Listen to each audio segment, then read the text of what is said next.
पिछले पार्ट में हमने देखा कि बिशॉन और फेडल को पुलिस गिरफ्तार कर लेती है, तो इस एपिसोड की शुरुआत इसके 1 साल बाद होती है। बिशॉन और फेडल को जेल में 1 साल हो चुका था, लेकिन बिशॉन अभी तक जेल की हवा का आदी नहीं बना था। रात को उसके बगल वाला कैदी उस पर पैर चढ़ा देता और वह हिला भी नहीं पाता था, जिससे सुबह उसकी बॉडी में दर्द होने लगते थे। उस रात भी वही हुआ। सुबह बिशॉन डंबल्स उठाकर एक्सरसाइज करने लगा। फेडल उससे कहता है, अब तो बस 1 ही साल हुआ है, तुम इसकी आदत डाल लो। तभी कुछ कैदी गैंग बनाकर आए और गैंग लीडर ने बिशॉन से अपनी जगह से हटने को कहा। उसने कहा, ये पूरी जेल जानती है कि इस वक्त यहाँ मैं बैठकर एक्सरसाइज करता हूँ। लेकिन बिशॉन बोला, यहाँ की चीजें तो पब्लिक हैं, इसमें किसी के नाम थोड़ी लिखा है कि ये तुम्हारा है या मेरा। बिशॉन की बातें सुनकर वह कैदी गुस्से में आ गया और अजीबोगरीब बातें करने लगा। वह बिशॉन को गंदी गंदी बातें कहने लगा और फिर उसका हाथ बिशॉन के प्राइवेट पार्ट पर ले जाने लगा, लेकिन फेडल ने उसका हाथ रोक लिया और इस बहस को खत्म कर बिशॉन को वहां से ले गया। उसी दिन कांट और स्टाइल उनसे मिलने आए। कांट ने बिशॉन की हालत पूछी, तो बिशॉन ने उससे टैटू पार्लर के बारे में पूछा और कहा, फेमस होने के बाद मुझे भूल मत जाना। उधर स्टाइल ने फेडल की हालत पूछी, तो फेडल बोला, मस्त हूँ। लेकिन स्टाइल को भरोसा नहीं हुआ। उसने कहा, मैंने बहुत सारे रिव्यूज देखे हैं जेल के, और वो बहुत बुरे हैं, तो तुम कैसे कह सकते हो कि सब ठीक है? कहीं तुम मुझे दुखी नहीं करना चाहते, इसलिए तो नहीं बोल रहे। फेडल ने उसे यकीन दिलाया कि सब ठीक है और फिर अपने हॉट बर्गर के बारे में पूछा। स्टाइल बताता है कि लैंडलॉर्ड ने जमीन बेच दी है, लेकिन जब तुम बाहर आओगे तो साथ में नई जगह ढूंढेंगे। उनसे मिलने के बाद स्टाइल और कांट घर लौट आए, लेकिन स्टाइल बहुत ज्यादा दुखी था, क्योंकि वह दोनों से मिल तो सकता था, पर उन्हें छू भी नहीं सकता था। लेकिन कांट तो कांट था, वह कोई न कोई रास्ता निकाल ही लेता। इधर जेल में बिशॉन बाथरूम गया, तो पीछे पीछे वह कैदी गैंग भी आ गई। उन्होंने बिशॉन से कोऑपरेट करने को कहा। बिशॉन ने उन्हें बताया कि बाहर उसका बॉयफ्रेंड है, लेकिन उन आदमियों ने उसके साथ जबरदस्ती करने की कोशिश की। बिशॉन को गुस्सा आ गया और उसने उन कैदी की जमकर धुलाई कर दी। आवाज सुनकर वार्डन वहां आ गया और मामला संभल गया, लेकिन वार्डन समझदार आदमी था, इसलिए उसने बिशॉन को कोई सजा नहीं दी। इसके बाद वे कैदी बिशॉन का पीछा छोड़ देते हैं। फेडल को अपने भाई पर गर्व महसूस होता है। वह कहता है, अब वे तुम्हारे पीछे नहीं आएंगे। तभी वार्डन उनके पास आया और बोला, जेल आने से पहले तुम लोग एक रेस्टोरेंट में काम करते थे, खाना बनाना तो आता ही होगा। किचन में स्टाफ की कमी है, तो जाओ मदद करो। फेडल ने वार्डन से पूछा, क्या मैं बिशॉन को भी साथ ले जा सकता हूँ, और उसे इजाजत मिल गई। दूसरी तरफ कांट और स्टाइल पुलिस ऑफिसर से मिलने आते हैं और उसे बोलते हैं, हमें जेल में डाल दो। पुलिस ऑफिसर कारण पूछता है और स्टाइल कहता है, मुझे फेडल को सिर्फ देखना नहीं है, उसे छूना है, गले लगाना है, किस करना है और भी बहुत कुछ। ऑफिसर समझ गया कि ये लोग प्यार में पागल हो चुके हैं, लेकिन उन्हें जेल में डालने के लिए कोई क्राइम भी तो होना जरूरी है। पर कांट के पास एक और प्लान था। दूसरी तरफ फेडल और बिशॉन किचन में आ गए। फेडल बोलता है, अगर यही काम यहाँ करना होता तो मैं आराम से 5 साल जेल में बिता देता। तभी एक कुक आता है और कहता है, जल्दी खाना बनाओ, फिर तुम्हें एक्स्ट्रा ट्रेनिंग के लिए जाना है, जैसे 8 कोर्स कार रिपेयरिंग। बिशॉन एक्साइटेड हो जाता है, क्योंकि उसे आर्ट से बहुत प्यार था। लेकिन बिशॉन जब 8 क्लास गया, तो उसने देखा कांट वहाँ आर्ट टीचर बना हुआ था। बिशॉन खुश भी था और घबराया हुआ भी। कांट ने क्लास शुरू की, सबसे एक क्वेश्चन पूछा कि जेल आने से पहले किस किस ने 8 क्लास की है। लगभग सबने की थी, सिर्फ बिशॉन को छोड़कर। फिर कांट स्पेशल अटेंशन देने के बहाने बिशॉन के पास जाकर उसकी पेंसिल तोड़ देता है और बिशॉन को बाहर बुलाता है। बिशॉन बाथरूम जाने का बहाना बनाता है और कांट से मिलने चला जाता है। जैसे ही दोनों मिले, उन्होंने एक दूसरे को गले लगा लिया। बिशॉन ने कहा, तुम यहाँ कैसे? मुझे तुम्हारी चिंता हो रही है। कांट बताता है कि पुलिस ऑफिसर ने उसकी मदद की। फिर दोनों ने कुछ वक्त साथ बिताया। उधर फेडल कार रिपेयरिंग की ट्रेनिंग में गया। तभी उसने स्टाइल को देखा और वो हैरान रह गया। स्टाइल ने बिल्कुल अजनबी की तरह बात की। फिर कार रिपेयरिंग के बहाने धीरे धीरे उसके करीब आया। फेडल ने कहा, वार्डन ने देख लिया तो दिक्कत हो जाएगी, लेकिन स्टाइल ऐसे दूर रहने के लिए जेल थोड़ी आया था। वह फेडल को एक कोने में ले गया। फिर दोनों ने एक दूसरे को किस किया। फेडल उससे कहता है, तुम्हें मेरे पास आने के लिए इतना सब करने की जरूरत नहीं थी। मुझे तो सिर्फ तुम्हें महीने में एक बार या 3 महीने में एक बार देखकर ही खुशी मिल जाती है। लेकिन स्टाइल नाराज हो जाता है, उसे बोलता है, लगता है जेल में मुझसे भी ज्यादा कूल कोई और मिल गया है तुम्हें। फेडल उसे समझाता है कि ऐसा बिल्कुल नहीं है, क्योंकि मैं कहीं भी रहूं मेरी लाइफ में सिर्फ तुम होगे। फिर दोनों फिर से एक दूसरे को किस करते हैं। तभी वार्डन वहां आ जाता है और दोनों फटाफट दूरी बना लेते हैं और सफाई करने का बहाना बनाने लगते हैं। समय बीतते गया और 4 साल गुजर गए। कांट और स्टाइल ट्रेनी बनकर जेल चले जाते हैं और चारों एक दूसरे के साथ समय बिताते हैं। 4 साल बाद बिशॉन का जन्मदिन आता है। फेडल उसके लिए एक छोटा सा बनाना केक लाकर देता है। बिशॉन बहुत खुश होता है और फेडल से कहता है, तुम दुनिया के सबसे अच्छे भाई हो। फिर फेडल अपना काम करने चला जाता है, लेकिन बिशॉन को एक कोने में पर्दे के पीछे कुछ अजीब नजर आता है। वह पास में बैठे एक कैदी से जाकर पूछता है, ये क्या हो रहा है, तुम्हें भी वही दिख रहा है जो मुझे दिख रहा है। कैदी बताता है कि वह यहाँ नजर रखे हुए है और इसके बदले उसे सिर्फ एक पैकेट सिगरेट चाहिए। लेकिन सबसे दुख की बात यह है कि उसने बहुत लोगों को डेट करते देखा है, लेकिन खुद अब तक उसे कोई नहीं मिला। फिर वह बिशॉन से पूछता है, तुम्हारी लाइफ में कोई? बिशॉन जवाब देता है, हाँ, लेकिन वो बाहर है। इसके बाद बिशॉन की आर्ट क्लास शुरू होती है। कांट सबसे दीवार पर पेंटिंग बनवाता है और बिशॉन को धीरे से हैप्पी बर्थडे विश करता है और बिशॉन बहुत खुश होता है। कांट कहता है, जब हम यहाँ से बाहर जाएंगे तब मैं तुम्हें गिफ्ट दूंगा। लेकिन बिशॉन को तो गिफ्ट अभी चाहिए था। वह कांट से कहता है, मान लो तुम्हें उस टाइप की फीलिंग्स आई तो तुम किसी और के साथ कर सकते हो, लेकिन उसके लिए फीलिंग्स मत डेवलप करना।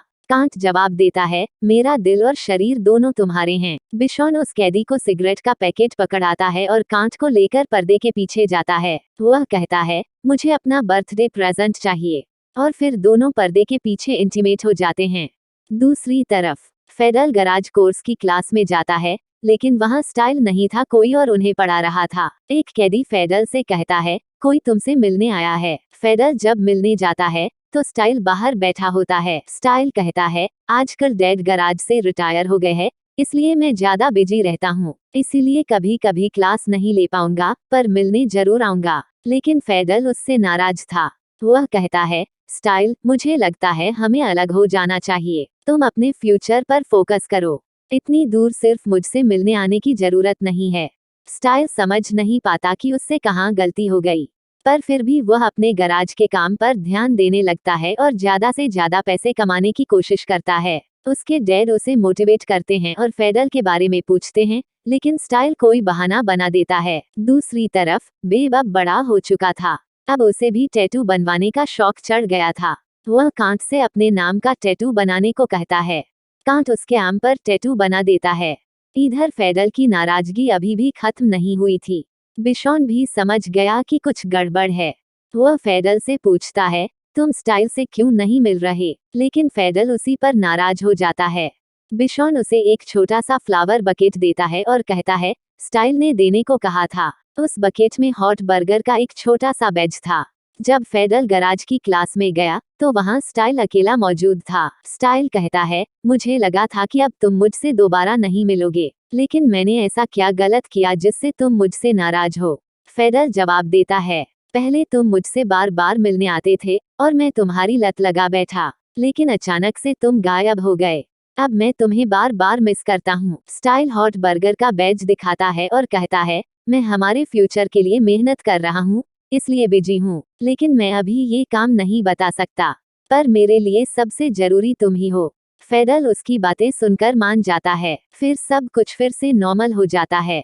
इसके बाद 5 साल गुजर जाते हैं। फेडल और बिशॉन जेल से छूट जाते हैं। जेल से बाहर आने के दिन स्टाइल और कांट बाहर दोनों का इंतजार करते हैं। बिशॉन तो कांट को देखते ही उसके गले लग जाता है और उन्हें देखकर स्टाइल फेडल से कहता है, तुमने मुझे मिस नहीं किया? फेडल जवाब में उसे किस करता है और बोलता है, मैं कहूंगा नहीं, लेकिन दिखाऊंगा। इसके बाद स्टाइल कांट से कहता है कि अपनी कार से उसे अपने प्लेस पर छोड़ दे।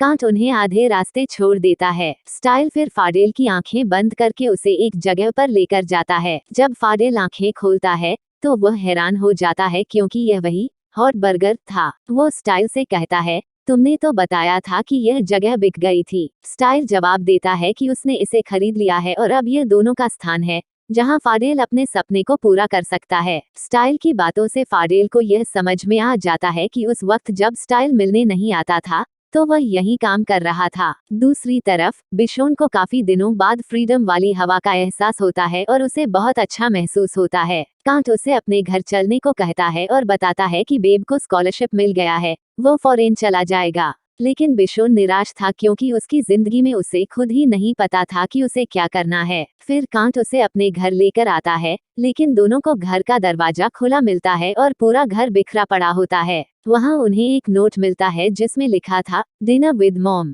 दूसरी तरफ फाडेल और स्टाइल को भी स्टाइल के घर में वैसा ही नोट मिलता है और स्टाइल के डैड घर से गायब होते हैं। बिशोन और फाडेल समझ जाते हैं कि मॉम यानी मिस लिली ही होगी। वे चारों मिस लिली के पास जाते हैं, जहां मिस लिली ने डाइनिंग टेबल पर चाय रखा होता है और बेब और स्टाइल के डैड को बंधक करके रखा होता है। यह देखकर बिशोन और फाडेल काफी गुस्से में आ जाते हैं। मिस लिली उन्हें गिनते हुए बैठने के लिए कहती है और फिर बोलती है, अगर तुमने भी कोई होशियारी की तो ये दोनों यहाँ से सुरक्षित नहीं जाएंगे। कांट सारा ब्लेम अपने ऊपर ले लेते हुए मिस लिली से कहते हैं, इस पूरे प्लान का मैं मास्टरमाइंड था, तो इन सब को छोड़ दो। स्टाइल भी उनका साथ देता है और कहता है कि वो भी इसमें शामिल था और उसके डैड इस बार मुझे नहीं जानते, तो उन्हें छोड़ दो। फाडेल और बिशोन भी मिस लिली से कहते हैं, अब से आप जो कहेंगी हम करेंगे। हम फिर आपके लिए लोगों को मारेंगे, लेकिन इन दोनों को जाने दीजिए। लेकिन मिस लिली उन्हें प्रूव करने के लिए कहती है कि इन दोनों को जहर पिलाओ। बिशोन और फाडेल जहर से भरे गिलास बेब और डैड की तरफ बढ़ाते हैं और मिस लिली अपनी जीत पर खुश होती है, लेकिन अगले 1 मिनट में ही पसा पलट जाता है। फाडेल और बिशोन ने उन्हें जहर पिलाने की बजाय मिस लिली के आदमियों की बुरी तरह धुलाई कर दी और गन मिस लिली की तरफ तान दी। मिस लिली एक मुस्कान के साथ बोलती है, मुझे मार दो। बिशोन उसे मारने के लिए तैयार होता है, लेकिन कांट उसे समझाता है, अभी तुम जेल से बाहर आए हो बिशोन, तो ऐसा नहीं कर सकते तुम। स्टाइल पुलिस को बुलाने की बात करता है, लेकिन फाडेल उसे कहता है, नहीं स्टाइल, पुलिस पकड़ कर ले जाएगी और फिर यह बाहर आएगी। इसकी मौत तो मेरे ही हाथों लिखी है, पर मैं इसे इतनी आसान मौत नहीं दूंगा, बल्कि धीरे धीरे तड़पते हुए अकेले मरेगी। फिर वह बिशोन से कहता है कि मिस लिली को जहर पिला दो, और दोनों उसे जहर पिला देते हैं। फिर सब वहां से चले जाते हैं। घर आने के बाद कांट और बिशोन कुछ समय साथ बिताते हैं। बिशोन उसे बताता है कि जेल में उसने हमेशा ये सब इमेजिन किया था। फिर कांट उसे आइसलैंड की 2 टिकटें देता है और बिशोन बहुत खुश हो जाता है कि आखिरकार उसके सपने पूरे होंगे और वह नॉर्दर्न लाइट्स देख पाएगा। दूसरी तरफ स्टाइल और फाडेल भी कुछ समय साथ बिताते हैं और फाडेल उसे बताता है कि उन्हें हॉट बर्गर का नाम बदल देना चाहिए, क्योंकि अब वह उन दोनों का है, तो दोनों के नाम उस पर होने चाहिए। स्टाइल सुझाव देता है कि इसकी जरूरत नहीं है, हॉट बर्गर नाम सही है, बस उसमें एस जोड़ दो, जिससे वह दोनों के नाम के हिसाब से हो जाएगा। फिर वह फाडेल को एक कार की चाबी दिखाता है और बताता है कि यह कांच की कार की चाबी है। डील यही थी ना हम दोनों के बीच की, अगर तुम्हें मुझसे प्यार हो गया तो यह कार मेरी होगी। लेकिन फाडेल उसे बोलता है कि यह कार वापस कर दो, क्योंकि अब भी मुझे तुमसे 100% प्यार नहीं हुआ है। स्टाइल यह सुनते ही उसे किस करता है और फिर फाडेल को 100% उससे प्यार हो जाता है। इसके बाद बिशोन और कांट आइसलैंड के लिए निकल जाते हैं। बिशोन उसे बोलता है कि अगर ड्राइव करते वक्त थक जाओ तो मुझे बता देना, लेकिन कांट बिल्कुल ठीक था। बिशोन फिर मजाक में कहता है, कपल्स में ऐसा होता है कि अगर ड्राइविंग के दौरान मुझे भूख लग गई तो हमारे बीच झगड़ा होगा और हम रास्ता भटक जाएंगे। कांट हंसकर कहता है, ऐसा नहीं होगा, क्योंकि इससे भी खतरनाक स्थिति से हम बाहर आ चुके हैं। तुम तो मुझे जान से मारने वाले थे। कई घंटों की ड्राइविंग के बाद दोनों अपनी डेस्टिनेशन पर पहुंच जाते हैं। वहां वे आग जलाकर खुद को गर्म करते हैं और फिर उन्हें स्टाइल का कॉल आता है। दोनों वीडियो कॉल पर बताते हैं कि वहां कितना मजा आ रहा है और उन्हें भी वहां होना चाहिए था। उन दोनों की ट्रिप देखकर फाडेल भी स्टाइल से पूछता है, तुम भी लॉन्ग ट्रिप पर जाना चाहोगे? स्टाइल तुरंत तैयार हो जाता है, क्योंकि वो हमेशा सिर्फ अपने डैड के साथ ट्रिप पर गया था, बॉयफ्रेंड के साथ नहीं। फाडेल पूछता है कि तुम्हारे डैड मेरे सच जानने के बाद भी ओके हैं? स्टाइल बताता है कि उन्हें कोई फर्क नहीं पड़ता, उन्हें बस ऐसा कोई चाहिए था जो मुझे संभाल सके। फाडेल बताता है कि जेल जाने से पहले उसने डैड से जो वादा किया था वो उसे अब भी याद है, कि वह वापस आकर स्टाइल से शादी करेगा। लेकिन स्टाइल उसे कहता है, तुम्हें खुद को फोर्स करने की जरूरत नहीं है, आराम से करना ये सब। और वैसे भी इस वक्त हम किसी बुरी स्थिति में नहीं हैं। फाडेल उसकी बातें सुनकर उसे किस करता है और इसी के साथ हार्ट किलर सीरीज का हैप्पी एंडिंग हो जाता है। वीडियो आपको कैसी लगी कमेंट करके जरूर बताइए। अगर पसंद आई हो तो लाइक और शेयर करें। तब तक के लिए धन्यवाद।